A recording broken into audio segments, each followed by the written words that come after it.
Et puis en Afrique du Sud, le chef de l'État Cyril Ramaphosa a annoncé hier, mardi, que le pays ne quittera pas la Cour pénale internationale, tout en évoquant une erreur de communication du parti l'ANC concernant le mandat d'arrêt contre le président russe Vladimir Poutine pour crime de guerre présumé en Ukraine. Plus de précisions dans cet élément avec Marie-Laure Quemenieux, Abdelaziz Peka.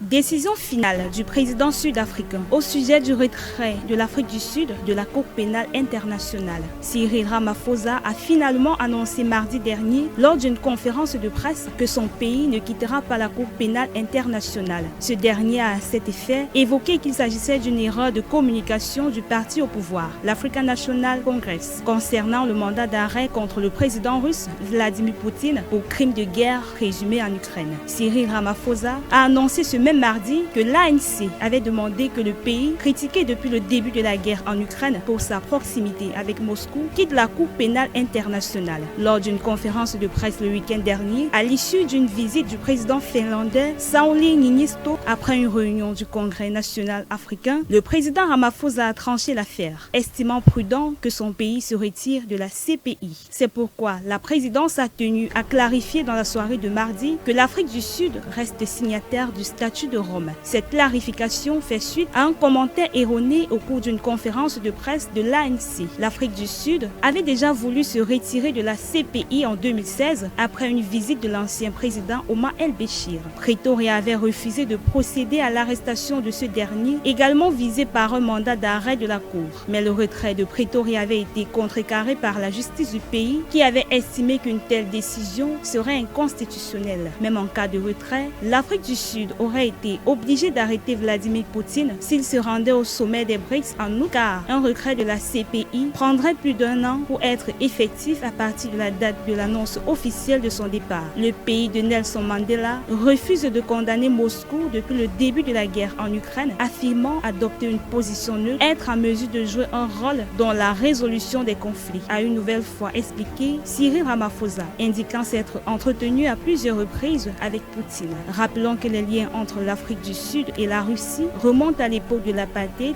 le Kremlin ayant apporté son soutien à l'ANC dans la lutte contre le régime raciste.